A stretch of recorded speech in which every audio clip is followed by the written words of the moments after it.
Ayo kembali ke Undang-Undang Dasar 1945 asli. Merdeka! Merdeka! Merdeka!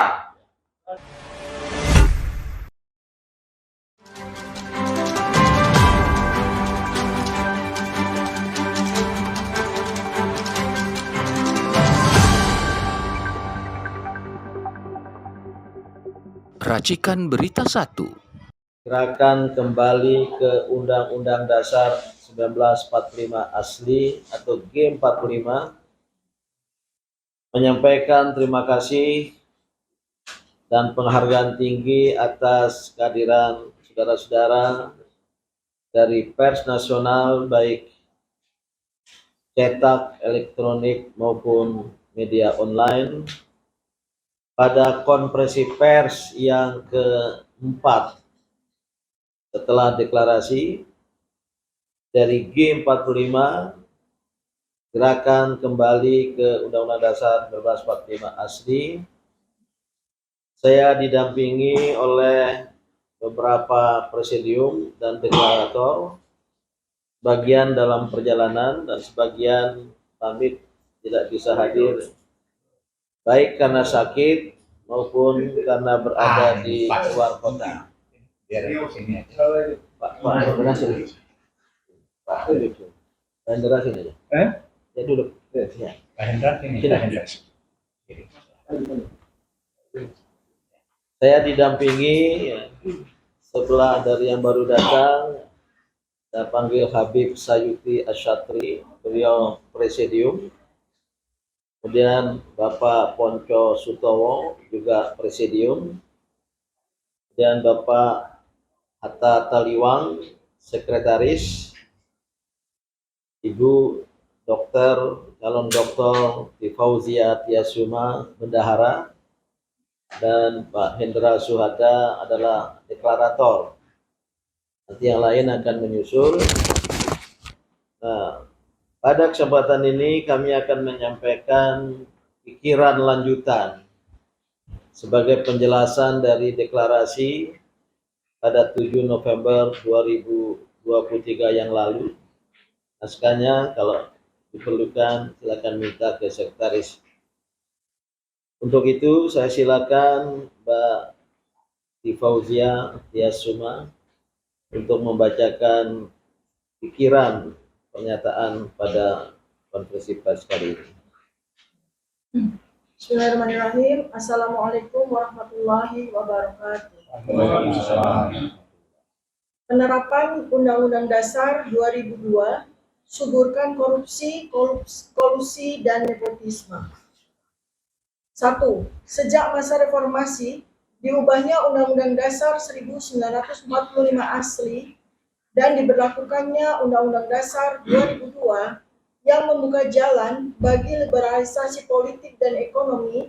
Praktek korupsi, kolusi, dan nepotisme atau KKN tidak hilang, tetapi semakin subur dan merajalela.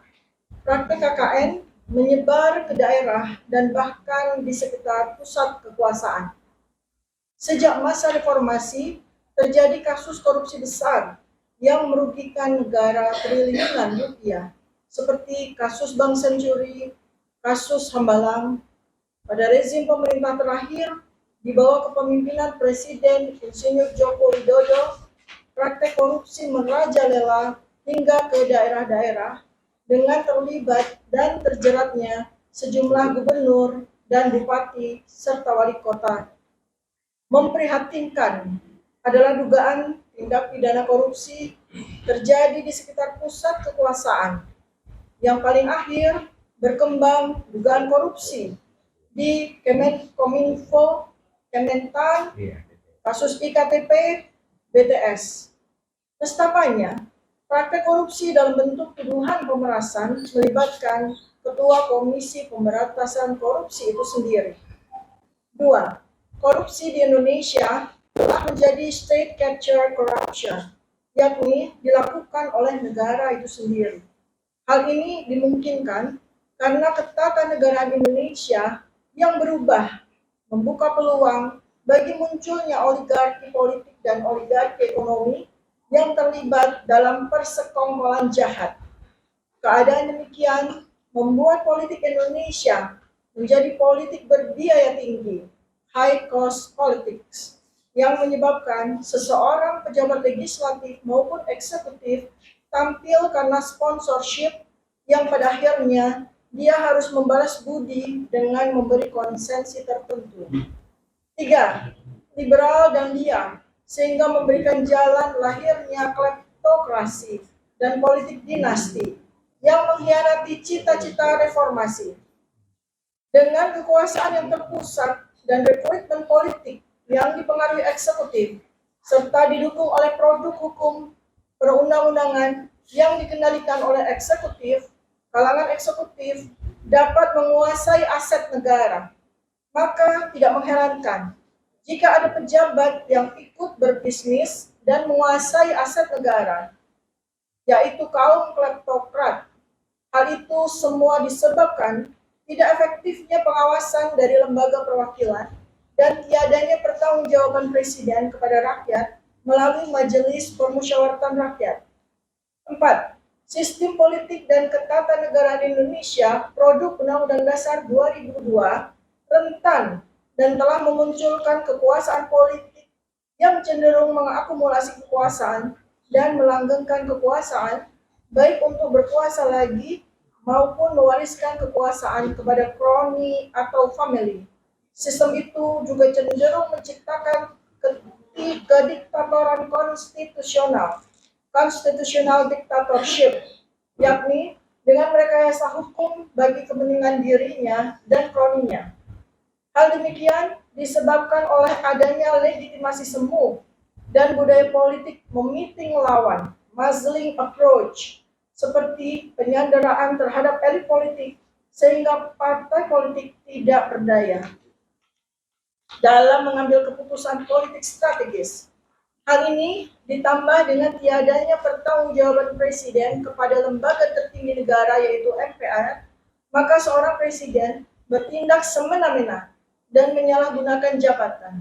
Akhirnya, kedaulatan rakyat runtuh dan demokrasi tercabik-cabik. 5. Saatnya untuk dilakukan penyelamatan Indonesia dengan kembali ke Undang-Undang Dasar 1945 asli. Undang-Undang Dasar 1945 asli menjamin kedaulatan berada di tangan rakyat melalui MPR sebagai lembaga tertinggi negara, sehingga tidak memberi peluang terjadinya pembajakan negara, state capture, dan kepemimpinannya oleh oligarki dan atau oleh keserakahan, egoisme, dan nepotisme. 6. Kepemimpinan MPR sebagai lembaga tertinggi negara itu dengan keanggotaan yang meliputi juga utusan golongan dan utusan daerah meniscayakan lahirnya demokrasi berdasarkan musyawarah mufakat dan hikmat kebijaksanaan sebagaimana amanat Pancasila. 7. Dengan semua kewenangan otoritatif yang dimiliki MPR sebagai lembaga tertinggi negara itu, maka korupsi, kolusi, dan nepotisme tidak akan berkembang liar dan tidak tertangani. Karena setiap pelanggaran etik dan hukum yang mengancam Indonesia bisa diatasi dan dikoreksi dengan mudah. Demikian yang bisa disampaikan oleh Presidium G45. Ya, tidak usah dibaca. Ada yang kurang ini, saya tambah dulu. Ya, Ada ini kalimat yang nomor 3 itu, kan tiba-tiba itu ada kata Ya, liberal dan liar. Itu sebelumnya ada satu kalimat yang bunyinya begini. Demokratisasi Indonesia telah berkembang sedemikian rupa di bawah payung UUD 2002 yang liberal. Itu sambungannya. Gitu. Jadi clear ya? Oke. ini disepakati lewat rapat secara online oleh 18 anggota presidium berjumlah 16 ketua presidium, seorang sekretaris Hatta Taliwang, dan seorang bendahara Ibu Difauzia Yasuma. Sebelum tanya jawab, saya minta Pak Ponco Sutowo memberikan refleksi atau menggarisbawahi pernyataan kali ini, karena beliau harus pergi. Ya, saya kira pernyataan hari ini mengungkap beberapa kelemahan yang timbul. Sebab ideologinya berpindah dari Pancasila menjadi liberal.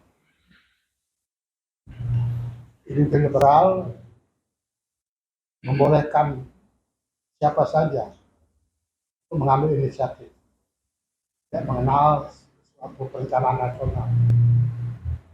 Maka terjadilah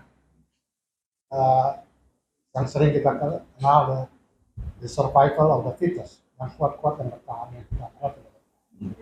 Ini bertentangan sekali dengan sikap bangsa Indonesia. Bangsa Indonesia itu bangsa yang majemuk, yang mengharuskan bahwa pembangunan itu melibatkan seluruh rakyat, seluruh masyarakat ikut terlibat.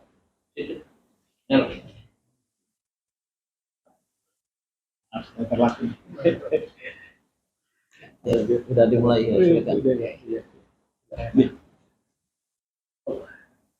Kita lanjutkan. Dan saya kira karena sifat itulah, maka kekuatan-kekuatan yang berbicara hari ini termasuk kekuatan ekonomi. Maka banyak pihak-pihak yang mempunyai kekuatan ekonomi mengintervensi keputusan-keputusan yang didasari, yang sebetulnya harus didasari dengan kepentingan rakyat. Jadi itulah saya kira salah satu bentuk kenapa harus kita koreksi, supaya negara ini tidak lagi hanya diperuntukkan oleh kaum-kaum yang punya ekonomi kuat. Kalau itu yang terjadi, maka praktek-praktek seperti hari ini, korupsi, state capture. Apa sih state capture? State capture itu adalah lembaganya ada, tapi fungsinya sudah dibajak. Capture artinya bajak. Dan lembaga resmi tapi sudah dibajak untuk kepentingan-kepentingan, terutama kepentingan ekonomi dari kelompok-kelompok ekonomi yang kuat gitu. Oleh ekonomi yang lemah kan nggak bisa bajak. Itulah praktek-praktek yang itu. Jadi artinya ini akan berbahaya bagi kita, karena Indonesia ini ada satu hal, waktu dibangun Indonesia, Bung Karno itu bilang begini, kita harus bikin negara semua untuk semua. Kalau semua untuk semua, dalam bahasa sederhananya, tidak boleh ada satu kelompok pun yang ditinggal. Kalau saya sering bicara itu, no one left behind. Tidak boleh, semua harus ikut. Mau besar, mau kecil, semua harus ikut. Dan itulah distorsi sekarang ini, praktek-praktek KKN, korupsi, nepotisme itu membuat banyak orang ditinggal. Yang beberapa orang yang punya kekuatan itu saja yang sewenang-wenang jalankan. Itu yang harus kita, kalau kita mau negara ini seperti apa yang dibikin oleh Founding Father, itu yang harus kita koreksi. Jadi itulah saya kira gerakan kembali dalam 45 asli itu mulai meletakkan di mana sih masalah-masalah kita hadapi. Kita bukan sekedar mau kembali atau soal selesai. Kita harus menata gimana kehidupan ini bisa lebih banyak. Satu hal yang kita harus ingat, kalau kita lihat kelemahan-kelemahan hari ini terjadi, dan apabila kita anggap kelemahan-kelemahan itu hal yang wajar-wajar saja, biasa, maka yang lebih lanjut adalah ancaman terhadap bangsa itu besar. Bangsa yang runtuh itu nggak datang dengan tiba-tiba. Satu bangsa, kita lihat di Eropa Timur banyak yang runtuh, tidak datang dengan tiba-tiba. Sudah banyak indikasi-indikasi yang mengarah ke arah situ, tapi semua abai, semua lalai, semua tidak mengambil perhatian. Sampai satu saat jadilah masalah yang tidak bisa diperbaiki. Nah, kita sekarang berupaya sebetulnya dari tanggung jawab sebagai cendekiawan agar sedini mungkin kita mencegah, jangan sampai itu terjadi. Udah banyak yang bangsa-bangsa yang porak-poranda karena elitnya tidak mampu mencegah persoalan itu. Sekarang itulah tambahan dari Iya. pokok yang kita digambarkan hari ini, walaupun ini hanya teknis, hanya soal korupsi, tapi ancaman di belakang itu yang sangat besar. Saya kira gitu. Terima kasih Bapak Ponco Sutowo. Beliau adalah salah seorang presidium atau ketua presidium G45, tapi juga harap dikutip ketua umum di Dewan Pimpinan Pusat FKPPI, Forum Komunikasi Putra Putri Purnawirawan TNI, keluarga besar TNI, semua angkatan. Ketua umum Kolong. Ya. Nah, saudara-saudara, untuk kali ini saya tidak menyilakan presidium untuk bicara, biar nanti menjawab pertanyaan yang relevan. Namun saya ingin kenalkan presidium yang baru datang, ini Pak Harto, Letjen Marinir Purnawirawan Soeharto, mantan Danjen Kop Marinir Angkatan Laut Indonesia. Tokoh 98 ya, bisa dibaca ya kiprah beliau pada awal reformasi Indonesia. Jelasnya pikiran yang kami sampaikan kali ini merupakan penjelasan sekaligus penegasan mengapa kita bangsa Indonesia harus kembali ke Undang-Undang Dasar 1945 yang asli. Karena pemberlakuan Undang-Undang Dasar 2002, kami berpendapat bukan Undang-Undang Dasar 1945, tapi Undang-Undang Dasar 2002 hasil amandemen terhadap UUD 1945 asli telah membawa dampak buruk, suburnya korupsi, kolusi, nepotisme, dan bahkan yang mengambil bentuk politik dinasti, yang kami nilai ini merusak kehidupan kebangsaan dan kenegaraan kita. Kami tidak setuju dengan istilah Indonesia terakhir ini tidak baik-baik saja. Kami berpendapat Indonesia, kehidupan kenegaraan dan kebangsaannya sangat tidak baik, maka perlu diselamatkan. Sangat buruk, karena keburukan itu bukan hanya di hasilnya sekarang dan yang akan datang, tapi terjadi proses pemburukan, proses pembusukan atau political decaying oleh rejim yang berkuasa sebagai hasil dari Undang-Undang Dasar 2002 dengan semua turunannya dalam bidang politik maupun ekonomi. Silakan kalau ada pertanyaan, nanti saya bagi presidium untuk ikut menjawab. Ini kita ikhlaskan Pak Ponco, atau mau menunggu siapa tahu ada pertanyaan terkait. Ini sudah ya waktunya. Ya deh. Terima kasih Pak Ponco. Pamit dulu teman-teman. Ya. Pak ada Habib sini. Ya. Pak Soeharto, kita sebelah sana. Ya, biar imbang.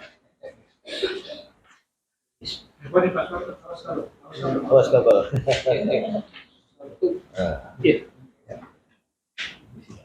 Silakan kawan-kawan yang mau bertanya. Ya, silakan. Sehubungan dengan kita menganut Pancasila, di mana Pancasila itu menganut pada dasarnya adalah musyawarah mufakat. Nah, ketika Undang-Undang Dasar 45 yang satu paket dengan Pancasila diganti dengan Undang-Undang Dasar tahun 2002, itu kan tidak lagi berlaku musyawarah mufakat karena presiden, gubernur, bupati, dan wali kota dipilih langsung. Bagaimana tanggapan Pak Didi Samsudin dalam konteks Atau G45. G45. Habib Sayuti Asyatri, dua presidium. Terima kasih. Assalamualaikum warahmatullahi wabarakatuh. Saya mungkin cara menjawabnya tidak langsung ke pertanyaan itu, tapi berkaitan, yaitu ada satu catatan dari reformasi kita yang saya catat, termasuk dalamnya merubuhkan bangunan MPR sebagai lembaga tertinggi negara.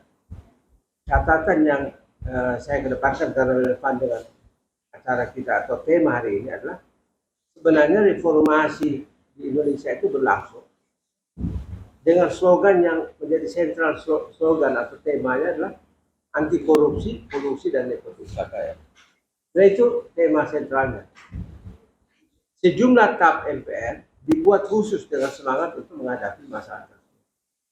Jadi sebenarnya perubahan Undang-Undang Dasar itu, titik berat pertamanya yang menjadi dasar itu adalah masa jabatan presiden. Nah itu. Jadi karena komplain terbesar terhadap sistem zaman Orde Baru adalah karena tidak ada batasan masa jabatan. Tetapi kemudian diikuti dengan semangat demokratisasi dan semangat untuk mengatasi atau menghadapi masalah KKN. Itu di mana-mana slogan anti KKN. Dan kita lihat selain dari masa jabatan itu, kemudian yang berkembang adalah justru yang lain-lainnya itu menjadi liar. Tapi yang pengaruhnya, yang berpengaruh hanya yang buruknya saja. Misalnya TAP MPR dengan semangat luar biasa dibuat dengan judul tentang arah kebijakan pemberantasan dan pencegahan korupsi, kolusi dan nepotisme. Ini jelas ini. TAP MPR dalam susunan peraturan perundang-undangan itu termasuk salah satu yang dirujuk. Kemudian yaitu nomor 8 2001 TAP MPR. Juga tentang etika kehidupan berbangsa serta tentang visi dan misi Indonesia masa depan. Jadi para pengubah itu Undang-Undang Dasar itu, anggota MPR pada waktu itu meyakini bahwa pemberantasan korupsi itu hanya bisa dilakukan dengan visi dan misi Indonesia masa depan. Kemudian tetapan tentang pemantapan persatuan dan kesatuan. Karena visi dan misi dan persatuan dan kesatuan terancam oleh korupsi, oleh KKN. Nah sekarang kita lihat di mana ketika KKN itu terjadi karena dilakukan oleh, kalau di sini disebutkan dalam pernyataan tadi, berkembangnya itu di pusat kekuasaan. Karena lembaga MPR itu tidak bisa lagi mengecek yang melaksanakan kekuasaan eksekutif, tidak bisa lagi dicek, tidak bisa lagi diatasi, tidak ada pertanggungjawaban presiden. Jadi bukan hanya musyawarah mufakat, bisa saja dibikin musyawarah mufakat, bisa saja ada. Tapi siapa yang melakukan itu? Otoritas mana? Jadi kalau kita lihat susunannya negara kita, dari awal founding fathers mengatakan bahwa ada nilai-nilai agung yang ingin diperjuangkan, yang disebut dengan ultimate goals. Nilai-nilai ini hanya bisa dijaga oleh satu lembaga yang memiliki kewenangan mewakili kedaulatan rakyat. Kalau kewenangan kedaulatan rakyat itu dihilangkan dengan dihempaskan MPR sebagai lembaga tertinggi, jadi nilai agung ini tidak dijaga lagi. Nah, ketika nilai-nilai agung tidak memiliki pengawalan, maka eksekutif maupun penyelenggara negara bisa berbuat apa saja. Maka persoalan yang kita hadapi sekarang adalah sebenarnya yang tadi Pak Din katakan bahwa tidak baik-baik saja. Dalam bahasa di kalangan rakyat, sebenarnya itu keinginan revolusi. Keinginan yang sebenarnya itu revolusi. Karena orang tidak punya lagi harapan terhadap pemilu yang dilakukan dengan pesertanya orang gila, kotak suaranya dari kardus, dan penghitungan suaranya bisa lebih dari kecamatan. Karena undang-undang mengatakan penghitungan suara itu selesai di kecamatan. Karena C1 itu masih bisa dirujuk dalam bentuk perhitungan di kecamatan. Kalau penghitungannya sudah di kabupaten, di provinsi, kemudian dari peserta pemilu sudah membanggakan bahwa saya punya data digital, data di tingkat bisa mainkan komputer. Tidak, Pak. Pemilu itu dasarnya adalah harus dengan bukti dasar, bukti kasar. hardcloth, yaitu C1. Makanya dicetak C1 itu seperti apa namanya cetak uang C1. Itulah bukti nyata. Dan dia hanya bisa dirujuk di kecamatan. Kalau di kabupaten sudah nggak bisa. Kalau di provinsi apalagi, di pusat apalagi, itu hanya permainan angka saja. Jadi menghadapi ketidakpastian seperti ini, G45 mengambil jalan bahwa daripada revolusi, kita masih berikan sedikit ruang. Marilah kita bicara bersama-sama, kita duduk bicara karena ini masalah luar. Satu hal lagi Pak Din yang saya hormati dan teman-teman semua sekalian.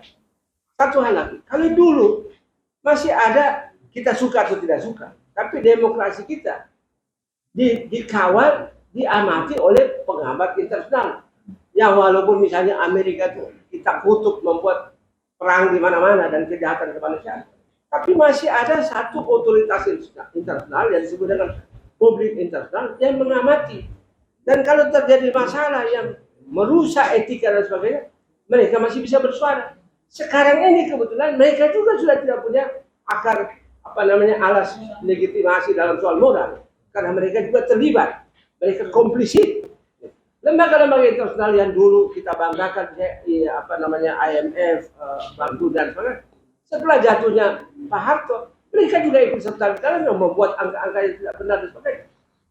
Jadi setelah tidak ada lagi otoritas internasional itu, kalau terjadi masalah dalam pemilu Indonesia, maka keadaan kemana orang mesti melapor, kemana itu penyelesaian masalah. Jadi saya kira saya setuju dengan pertanyaan tadi Pak Din bahwa musyawarah mufakat itu setelah tidak ada lagi lembaga MPR, maka kita nowhere to go. Nah, daripada nanti terjadi hancur-hancuran, tolong dianggap serius apa yang dikemukakan oleh G45. Saya kira demikian. Sedikit tambahan, walaupun pembukaan Undang-Undang Dasar 1945 asli yang ada Pancasila di dalamnya tidak diubah, dan memang sebaiknya tidak diubah, karena disitulah cita-cita nasional. Namun dalam batang tubuh Undang-Undang Dasar 2002 mengalami perubahan mendasar, menghilangkan substansi yang sangat prinsip bagi kehidupan kebangsaan kenegaraan kita oleh para pendiri bangsa, antara lain dimasukkannya kata demokrasi, yang pada Undang-Undang Dasar 1945 asli tidak ada kata demokrasi. Antara lain dalam klausul bahwa presiden, wakil presiden dipilih secara demokratis. Ini pula menimbulkan masalah karena demokrasi itu banyak sekali variannya di dunia.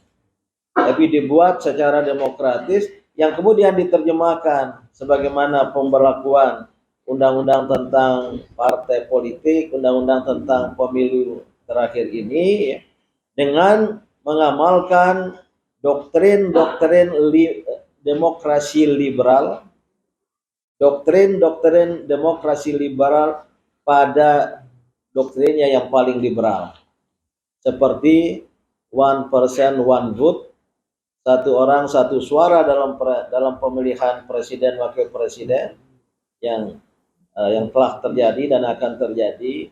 Ini bertentangan dengan pesan sila keempat Pancasila yang Anda tanyakan secara musyawarah mufakat oleh para tokoh bangsa yang terpilih menjadi anggota DPR MPR secara musyawarah mufakat atas dasar kerakyatan. Kerakyatan yang berasal dari bahasa Arab ar-ra'iyah tidak identik dengan demos pada demokrasi. Pada demos ada nuansa individual dan liberal. Pada ar-ra'iyah adalah mereka yang dihubungi, yang disantuni oleh penguasa dengan penuh kasih sayang, penuh tanggung jawab, penuh tujuan untuk kemaslahatan. Dan begitu pula pada pasal tentang ekonomi, pasal 33 muncul dirasukan nuansa kapitalisme. Itulah liberalisasi ekonomi dan politik yang kami tulis di sini, yang membuat kehidupan kebangsaan kenegaraan kita bukan tidak baik-baik saja, sangat tidak baik dan mengarah kepada kebobrokan dan kehancuran. Ada pertanyaan lain? Ya, dari sana. Assalamualaikum warahmatullahi wabarakatuh. Waalaikumsalam. Saya dari Polisi. Undang-Undang Dasar 45 ini kan sudah mengalami beberapa kali amandemen. Yang kedua, situasi sekarang kan situasi tahun politik. Nah, kira-kira gerakan kembali ke Undang-Undang Dasar 45 ini ada target nggak? Apakah akan targetkan selama masih rezim Joko atau nanti setelah rezim Jokowi itu lengser?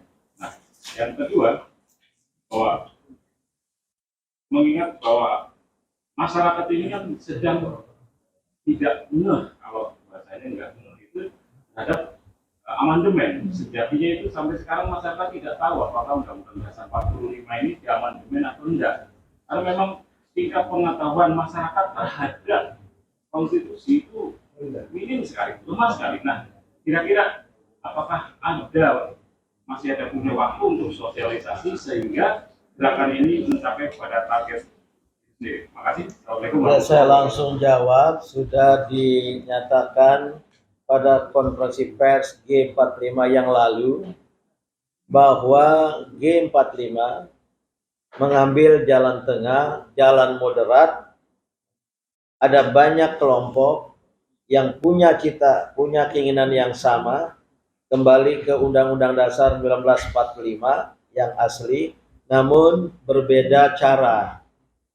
Nah, G45 ingin kami tegaskan lagi, kami tidak bersetuju kembali ke Undang-Undang Dasar 1945 yang asli itu melalui dekret Presiden Joko Widodo sekarang. Karena itu membuka peluang yang bisa berbahaya. Boleh saja kemudian dia nyatakan ingin 1 periode lagi. Dan kami tidak setuju melalui MPR sekarang dengan konfigurasi dan konstelasi politik hasil pemilu 2019. Oleh karena itu, ya, di antara cara untuk kembali ke konstitusi yang asli, satu tadi ada yang menginginkan jalan revolusi, kita hargai itu, namun kami G45 jalan tengah, jalan moderat, melalui MPR hasil pemilu 2024 yang akan datang. Namun kita minta bila perlu didesakan oleh rakyat yang bersetuju agar ketetapan pertamanya TAP MPR yang pertama adalah kembali ke Undang-Undang Dasar 1945 yang langsung diterapkan. Mulai saat itu maka nanti presiden, wakil presiden, entah hasil Pilpres ya, 2024 14 Februari akan dikukuhkan dan akan berlaku ya, suatu ketetapan MPR sebagaimana pada Undang-Undang Dasar 45 merancang garis-garis besar haluan negara. Mereka kemudian memandatkan kepada presiden wakil yang akan dipilih oleh MPR, mungkin pilihan kedua atau lihat nanti perkembangan, dan inilah jalan yang akan kami tempuh. Dan mungkin juga melihat perkembangan nanti jika ada kesempatan rakyat ya, lewat cara-cara yang lain yang tentu juga kita harapkan tidak bertentangan dengan amanat dari Undang-Undang Dasar 1945 yang asli itu. Oke, ada lagi? Yang tadi kedua belum dijawab. Dalam rentang waktu ini kan tinggal 1 tahun. Oh iya, oleh karena itulah kami mohon dukungan dari media, dari pers. Tolong pikiran kami dari naskah deklarasi tanggal 7 November yang lalu, rilis pada konferensi pers ini, ya, supaya disebarluaskan kepada rakyat agar rakyat seperti istilah Anda tadi ngeh, ya. Ngeh, bahasa Jawa itu. Nah, tahu bahwa kita ini dalam keadaan yang tidak baik sama sekali. Bukan, jangan oleh tidak baik-baik saja gitu. Itu istilahnya terlalu lembek. Yang kedua, sadarkan rakyat bahwa untuk masa depan ini buruk bagi kehidupan kita bersama. maka jalan keluarnya mari kita bersepakat. Toh itu adalah permufakatan para pendiri bangsa. Namun kami ingin, ya, walaupun di antara kami ini ada perbedaan pendapat, ya, ada cara damai, ada yang mengatakan tidak mungkin cara damai untuk sebuah perubahan dan lain sebagainya. Ini masih terbuka, tapi untuk sementara itulah jalan keluar. Jadi disuruh mohon kawan-kawan pers sebarluaskanlah pikiran-pikiran ini, dan ini tanda tangan deklarasi 450 orang, 18 orang ya, menjadi presidium, dan terbuka untuk adanya KP kelompok-kelompok pendukung G45, termasuk dari simpul-simpul seperti pers dan lain sebagainya. Yang lain? Ya, mana? Oh, sana ya. Nanti saya bagi, tolong nanti Pak Harto, Pak Hatta belum menjawab. Ini pada berita keputusan Tarif.com, kira-kira Pak, langkah apa yang akan dilakukan setelah melakukan konferensi ini? Apakah akan ke DPR, atau MPR, atau ke DPD, atau bertemu dengan partai politik Pak ya? Kira-kira apa Pak langkah-langkahnya? Sekretaris yang jawab, Pak Hatta Taliwa. Memang untuk sosialisasi ini menjadi prioritas kita untuk bisa seperti yang dibilang agar rakyat itu enggak mesti intensif dengan siapa saja, terutama dengan kelompok-kelompok yang punya kepentingan bersama untuk menyelamatkan Indonesia ini. Kita ajak dialog, diskusi. Pak kami perlu datangi, nggak masalah. Misalnya ketemu Panglima TNI kalau perlu ya kita hadapi gitu. Untuk meyakinkan, menjelaskan betapa seriusnya masalah yang dihadapi oleh bangsa kita. Nah, bisa juga ke Ormas, misalnya ke pimpinan NU, pimpinan Muhammadiyah, kita saling meyakinkan ini loh kondisi kita sebagai dampak buruk dari amandemen UUD 1945 itu. Jadi proses sosialisasi ini akan jalan terus, sehingga ya bila perlu nanti anggota MPR terpilih nanti kita juga ajak ketemu gitu. Atau mungkin ada model lain, apakah konvensi para tokoh-tokoh bangsa secara terbatas ya kita adakan kayak sidang MPR versi lain lah gitu ya, untuk meyakinkan kepada publik bahwa ini serius masalahnya kalau kita tidak kembali kepada Undang-Undang Dasar 1945. Saya kira itu. Ya, tentu kami pertama sudah ada pembicaraan di kalangan presidium akan berkomunikasi dengan semua pihak. Pertama, partai-partai politik. Kedua, pasangan calon presiden, wakil presiden. Untuk sementara, segera 1-2 hari ini kami kirim naskah deklarasi dan penjelasan lewat rilis-rilis konferensi pers ini untuk kita minta tanggapan dan bila perlu juga komitmen. Kami dengar, kami tahu ada 1-2 partai politik yang punya visi yang sama kembali ke Undang-Undang Dasar 1945. Kami akan konfirmasi apakah betul demikian. Dan yang ketiga, bila perlu dengan paslon, pasangan calon presiden, wakil presiden, kami ingin bertemu dan bila perlu juga bersama ketiga-tiganya. Ini pikiran G45, silakan Anda tanggapi. Namun ini sangat tergantung kepada jadwal dan agenda mereka ya pada masa kampanye ini. Tadi sudah dinyatakan banyak kelompok yang punya pikiran yang sama substansinya, kembali ke Undang-Undang Dasar 1945 asli. Kami juga akan berkomunikasi. Ini bukan persoalan siapa yang jalan duluan dan apa, tapi ini demi kebersamaan, terutama menyangkut cara untuk kembali itu bisa bila perlu nanti ada kesepakatan di tengah jalan gitu. Nah, sementara itu kami mohon sekali mengapa konferensi pers ini nyaris mingguan ya, walaupun tidak harus mingguan, supaya ya pikiran-pikiran ini tersebar luaskan di kalangan masyarakat. Kami tahu di tengah hiruk pikuk pilpres ya, pemilu, ada atau tidak debat calon wakil presiden, apakah benar ada intervensi presiden kepada ketua KPK yang lalu, atau ada apalagi isu-isu besar, belum lagi sekarang ada erupsi baik Marapi maupun Merapi dan juga anak Krakatau. Mohon sekali ya, hal yang penting ini juga bisa disisipkan dan untuk dipahami oleh rakyat. Ada lagi? Kalau tidak, saya mengundang Jenderal Soeharto memberikan pikiran atau menjawab pertanyaan yang sudah ada juga tadi. Atau gimana dari sudut TNI? Wah, beliau ini Letjen Purnawirawan Marinir. Terima kasih Pak. Assalamualaikum warahmatullahi wabarakatuh. Mohon maaf saya tadi agak lambat sedikit ya karena ada sedikit kegiatan untuk cari sesuap nasi untuk keluarga saya. Jadi ada hal yang ingin saya sampaikan pada Bapak-Bapak sekalian.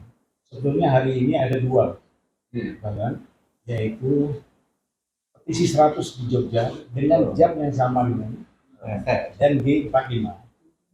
Arah petisi 100. Arah petisi 100 adalah pemakzulan. Oh, Saya tidak bersetuju dengan itu. Nah, cuma mereka lakukan di Jogja nanti akan berturut kepada ini dalam rangka mengumpulkan dukungan kita, mengumpulkan apa kita yang masih terpecah-pecah ini. Tapi sekarang sudah lebih pada, dan dari petisi 100 sudah tidak ada kepercayaan untuk melakukan. Saya kira G45 sangat santun masih, kalau kita sudah tidak ada gitu. bukan santuy. Itu sudah hilang kepercayaan kita. Jadi apapun yang kita lakukan kita tidak akan bersetuju atau tidak akan main di gendangnya mereka sekarang. Itu. Pertama, ya saya sampaikan ya, Purnawirawan ini tidak berkehendak untuk ada pemilihan umum. Ya. Pemilihan umum ini kalau kita lakukan, apapun bentuknya sudah direkayasa untuk dia menang. Mereka sudah menari-nari dengan gemoynya, bahwasanya dia tidak akan mendapatkan ini. Tapi kita masih percaya kepada Gusti.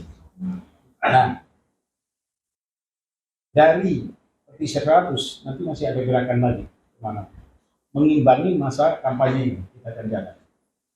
Sedangkan dari G45 saya kira memang sangat-sangat Moderat. Iya, moderat, dan kita perlukan itu agar supaya mereka tahu unsur-unsur yang melawan ini bukan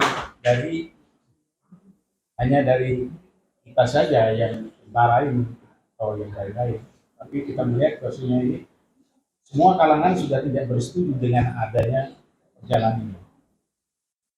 Dari kami isi 100 itu terus terang sangat mengatakan kalau amandemen keempat selesai terus masuk ke amandemen ke-5, apa?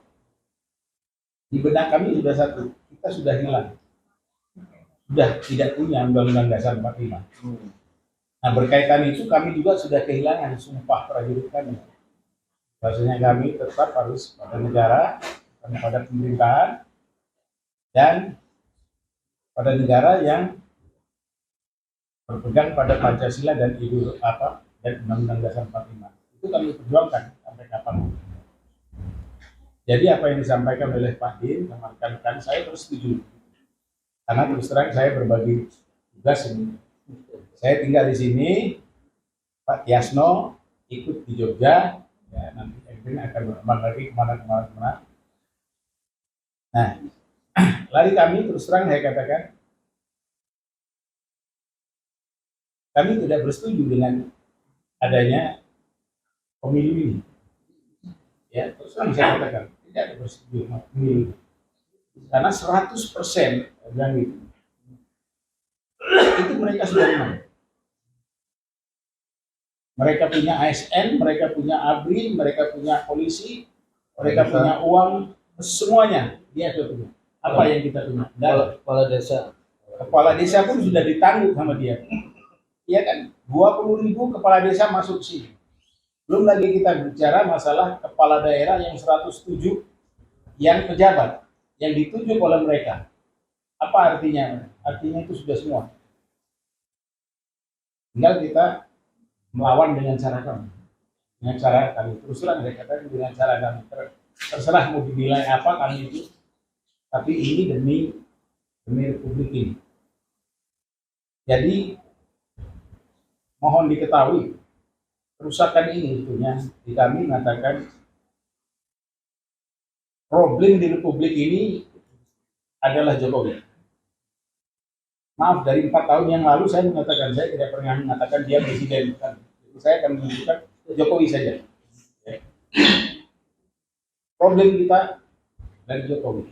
Ini yang membuat negara kita tidak presisi. Tidak presisi. Jadi, kalau kita lihat, semua dilanggar. Apapun. Hukum, politik, ekonomi, semuanya dilanggar. Nah sekarang apa yang harus kita lakukan? Ya kita lakukan itu melawan. Apapun juga kita melakukan. Karena presiden kita tidak presisi. Presiden kita tidak presisi karena pendidikannya juga tidak memenuhi syarat. Kemudian apa yang dia lakukan semua dilanggar. Jadi kalau saya boleh katakan, presiden ini sekarang ini adalah presiden yang melakukan korupsi politik. Bahkan kalau boleh saya katakan, mega korupsi politik dia lakukan. Kenapa saya katakan itu? Pendidikan yang seperti itu, bapak-bapak ini mungkin lebih tidak ingin meletakkan kepada dia. Apalagi saya katakan pada waktu yang lalu di mana, saya nggak ikhlas berpimpin dia, nggak ikhlas. Saya ikuti aturan negara. Saya harus masuk akabri, saya harus masuk di kelapa, saya harus masuk sesko angkatan, sesko TNI dan Lemanas. Saya lakukan semua. Walaupun sekarang saya katakan ini sekarang ada pasangan yang secara pendidikan baik presiden maupun wapresnya tidak betul, ya. Tidak betul. Paling yang saya betul adalah Anies. Saya terus terang saya katakan kami tidak mengandalkan Anies. Tapi kalau Anies nanti jadi tidak mau dia kembali kepada Undang-Undang Dasar 45, ya jadi lawan kami. Ya, sampai akhir hayat kami itu cuma gitu. Tapi saya yakin karena dari 9 partai ini semuanya ayam sayur. Kecuali saya lihat ada 2 partai yang mengatakan, saya Pak Arto, kalau ini menang, kami ingin kembali ke Undang-Undang Dasar 45. Saya harap hormat. Kalau yang lain, enggak. Yang lain itu ayam sayur semua. Jadi hanya berebut untuk kedudukan, jabatan, kekuasaan. Itu sudah tidak ada. Dan ini yang merusak. Ini yang merusak juga membuat presiden tidak presisi dan membuat polisi juga tidak presisi. Tidak presisi. Istilah Polri itu sekarang sudah merasakan bahwasanya saya bisa menggantikan ABRI. Tidak presisi. Contohnya kenapa tidak presisi? Lihat aja gitu.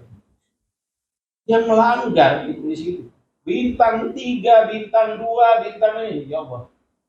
Saya bilang, mau jadi apa? Apalagi ke bawahnya. Ini sudah tidak presisi. Nah, mega korupsi yang dilakukan oleh presiden juga, ijazahnya palsu, cawe-cawe, anaknya juga dijadikan, robah undang-undang, dan lain-lain sebagainya. Ini sudah tidak pantas, di luar kepatutan. Tapi itu didiamkan saja. Kenapa didiamkan saja?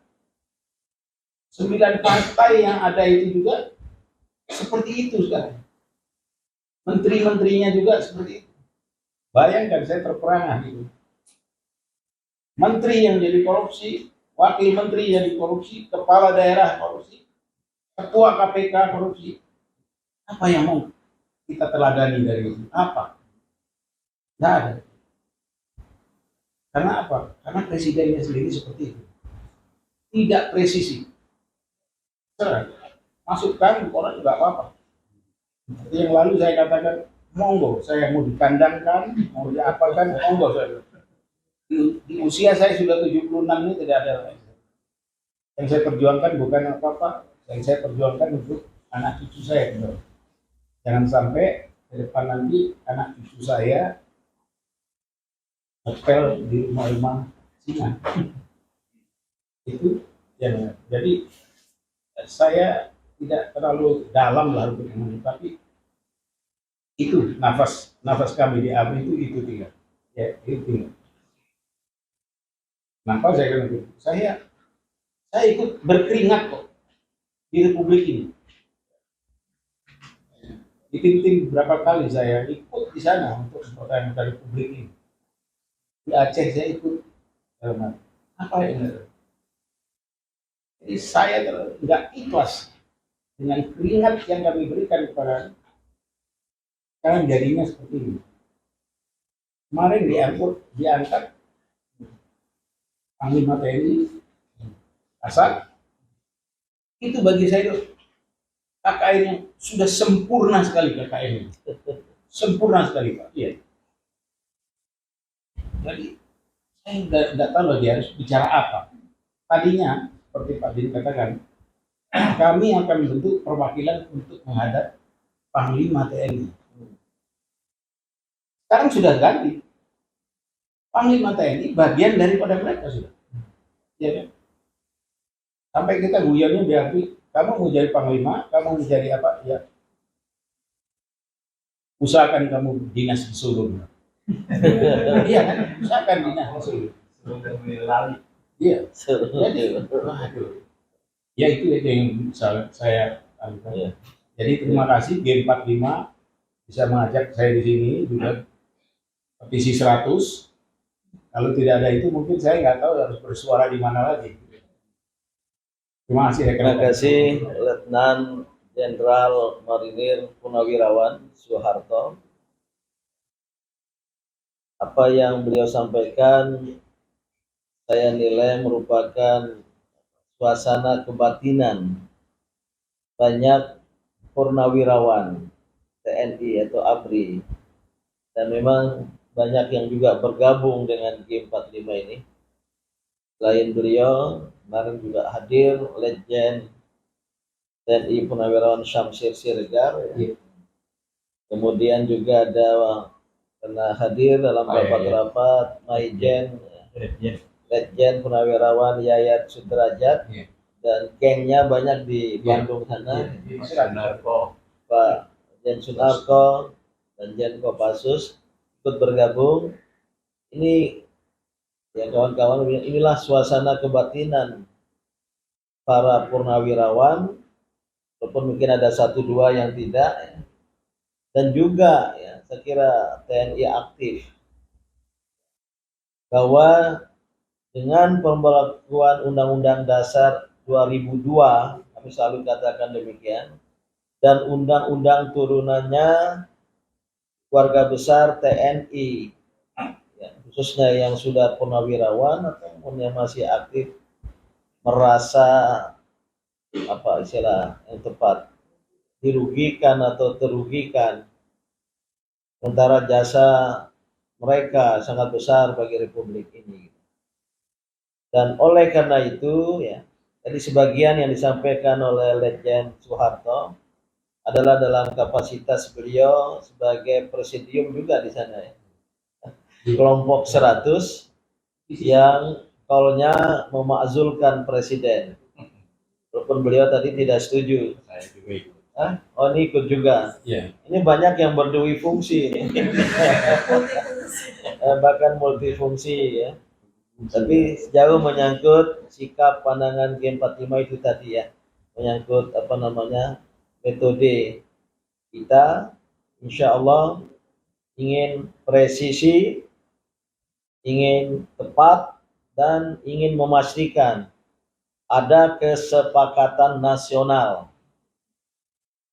baik oleh MPR yang akan dihasilkan oleh pemilu yang akan datang maupun oleh rakyat secara keseluruhan untuk kembali ke UUD 1945 yang asli yang mulai diberlakukan dengan pemerintahan baru. Ada lagi pertanyaan? Kalau tidak, saya minta Dr. Tifauzia Tiasuma, karena ada di pers yang sangat mengkritik, bagian besar juga bergabung di G45, adanya penyebaran nyamuk sintesis Wolbachia ya, yang tidak terlepas hal-hal seperti ini terjadi karena liberalisasi ekonomi, liberalisasi politik. Antara hal demikian sangat membahayakan dan terutama terkait dengan kekuatan luar ya. Mungkin lebih jelasnya coba secara singkat. Jadi di luar tapi bisa dikait-kaitkan. Tapi sangat berkaitan. Sangat berkaitan dan ada undang-undang tentang kesehatan. Bismillahirrahmanirrahim. Assalamualaikum warahmatullahi wabarakatuh. Waalaikumsalam.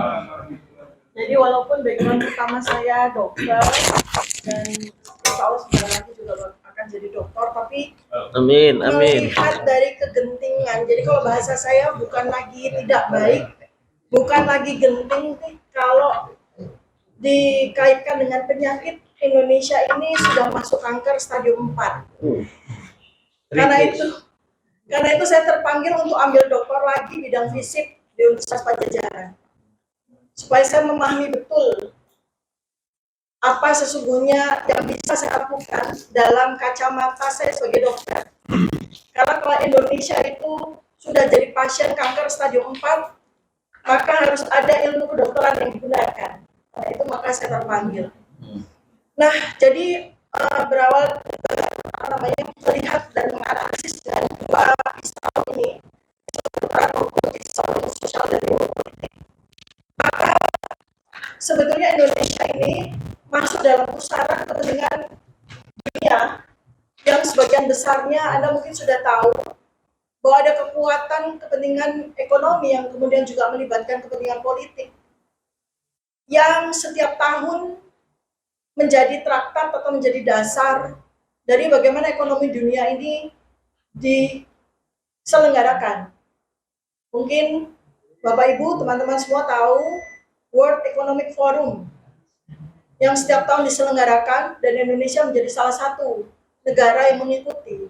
Dan tampaknya setelah saya pelajari perjanjian-perjanjian dan kesepakatan-kesepakatan setiap tahun yang mereka lakukan di Davos, Indonesia ini menjadi salah satu kalau boleh dibilang korban tanpa disadari oleh pemerintah yang berjalan. Apalagi saya tadi nyambung dengan apa yang disampaikan Jenderal Soeharto bahwa karena kapasitas yang barangkali mungkin juga disengajakan, kapasitas intelektual, kapasitas pendidikan, kognitif yang kurang, sehingga dia itu tidak sadar bahwa Indonesia ini bukan saja ditargetkan untuk menjadi state capture, tapi Indonesia ini menjadi sasaran untuk digondol. Bukan hanya sekedar dibajak, tapi digondol, segala-galanya. Dan World Economic Forum di tahun setiap akhir bulan, setiap akhir tahun, itu mencanangkan suatu traktat. Traktat yang mereka berlakukan di tahun 2024 sampai 2030 itu adalah talentisme, mereka sebut begitu. Talentisme. Talentisme itu sebetulnya adalah baju saja dari sebuah pembaharuan tentang bagaimana kapitalisme itu dibuat menjadi turbo kapitalisme, hiperkapitalisme.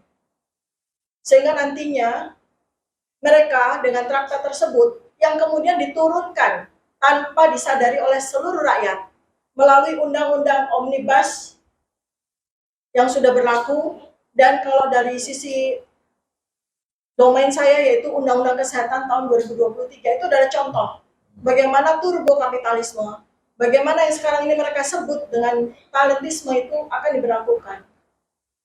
Jadi sebetulnya tidak hanya negara ini yang kemudian akan dihancur leburkan sehingga kemudian menjadi mudah dikuasai, maka mereka memang sengaja untuk memilih orang-orang, mohon maaf, bodoh, yang tidak berpendidikan, dan yang tidak ragu untuk memalsukan pendidikannya, yang tidak ragu untuk membeli ijazahnya, dan mereka tidak perlu untuk memiliki pendidikan yang tinggi. Sebagaimana juga Presiden beberapa waktu yang lalu menyampaikan bahwa yang penting adalah bakat, yang penting bakat bukan ijazah. Nah itu sebetulnya tanpa dia sadari, di bawah sadar dia sudah mengikuti apa yang disampaikan oleh World Economic Forum. Nah, saya akan menyampaikan satu hal yang penting, bahwa bukan hanya sekarang ini Indonesia menjadi sasaran dari bagaimana kapitalisme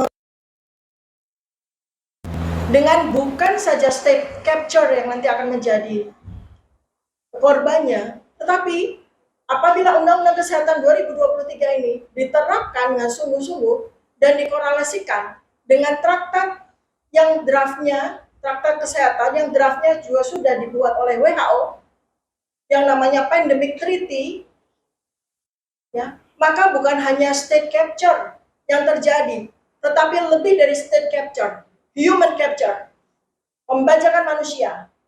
Karena dengan Undang-Undang Kesehatan tahun 2023 Omnibus dan kemudian dilanjutkan dengan kesediaan Indonesia untuk mengikuti Pandemic Treaty WHO, maka kita tidak punya lagi hak asasi manusia atas kesehatan kita. Bagaimana kita mengelola kesehatan kita dari level pencegahan, bagaimana kita nanti kalau sakit rakyat kita, itu semua harus mengikuti Pandemic Treaty tersebut, harus mengikuti Undang-Undang Kesehatan tersebut. Dan ini malangnya, Undang-Undang Kesehatan tahun 2023 dan Pandemic Treaty ini sama sekali diabaikan, atau mungkin sengaja, agar rakyat tidak tahu.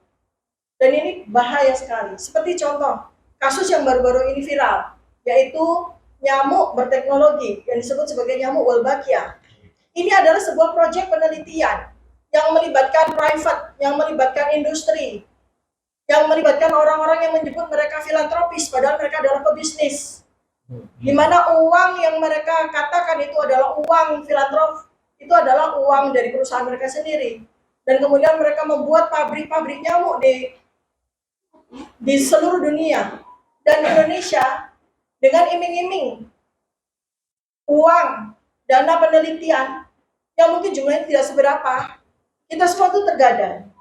Karena sudah ada rancangan undang-undang, walaupun proyek penelitian Wolbachia ini belum selesai proyek penelitiannya, tapi sudah ada rancangan undang-undang di mana nanti di tahun 2024 seluruh pemerintah daerah harus mau mengimplementasikan penyebaran nyamuk Wolbachia, dan tidak ada satupun dari rakyat atas nama Undang-Undang Kesehatan 2023 dan Pandemic Treaty itu bisa melawan.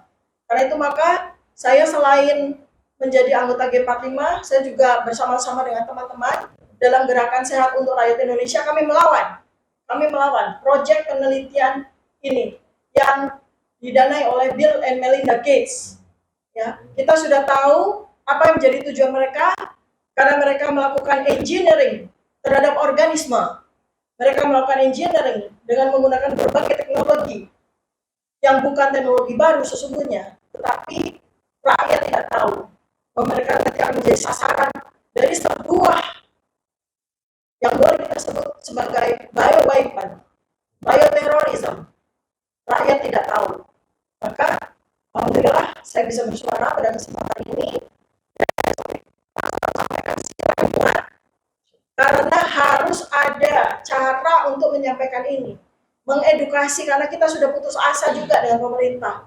Pemerintah tidak menjalankan fungsinya untuk melindungi kesehatan, untuk melindungi nyawa rakyatnya, tapi bahkan menggunakan rakyatnya itu sebagai prey, sebagai santapan Karena itu, inilah yang sebetulnya terjadi. Tindak lanjut, apabila tidak kembali ke Undang-Undang Dasar 1945 dan terus menjalankan UUD 2002, maka bukan hanya state capture yang terjadi, tapi human capture. Demikian bisa sampaikan. Assalamualaikum warahmatullahi wabarakatuh. Dengan penyampaian tadi menjadi lebih lengkap bukti-bukti dari kerusakan yang dihadapi oleh Indonesia. Kira untuk pertemuan kali ini kita cukupkan, dan insya Allah kita adakan secara berkala, tunggu undangan. Dan sementara itu kami atas nama G45, Presidium dan Deklarator yang berhadir pada kesempatan ini, sekali lagi ucapkan terima kasih pada kawan-kawan semua, dan mohon apa yang kami sampaikan dapat disebarluaskan pada masyarakat luas. Kita tutup dengan hamdalah alhamdulillahirabbil alamin. Wassalamualaikum warahmatullahi wabarakatuh. Ayo kembali ke Undang-Undang Dasar 1945 asli. Merdeka, merdeka, merdeka.